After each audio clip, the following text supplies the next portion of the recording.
Football দিয়ে বন্ধুত্বের নতুন বার্তা। বাংলাদেশে নিযুক্ত পাকিস্তান হাইকমিশনারের উদ্যোগে ফুটবল ভবন সংলগ্ন আর্টিফিশিয়াল টার্ফে অনুষ্ঠিত বিশেষ আয়োজন, যেখানে বাংলাদেশ ফুটবল ফেডারেশনের কাছে 1000 ফুটবল হস্তান্তর করলেন পাকিস্তানের high commissioner Imran Haider. Today I am here to present a gift of 1000 made in Pakistan footballs from the High Commission of Pakistan for the young football players of Bangladesh. অনুষ্ঠানের শুরুতে বাংলাদেশ জাতীয় অনূর্ধ্ব-17 নারী ফুটবল দলের 2 অংশের অংশগ্রহণে অনুষ্ঠিত হয় একটি প্রদর্শনী ম্যাচটি উপভোগ করেন পাকিস্তানের হাইকমিশনার ইমরান হায়দার সহ তার সহকর্মীরা।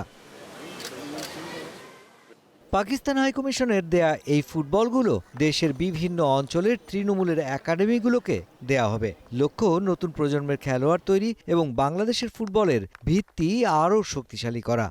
ফুটবল ডেভেলপমেন্টে এভরি অপরচুনিটি আমরা সিক করব, এভরি অপরচুনিটিকে আমরা কাজে লাগাবো, অ্যান্ড আমরা প্রত্যেকটা অপরচুনিটিকে রিসোর্স হিসেবে বাংলাদেশের ইউথ ডেভেলপমেন্ট এবং পাইপলাইন ডেভেলপমেন্টের জন্য আমরা কাজে লাগাবো।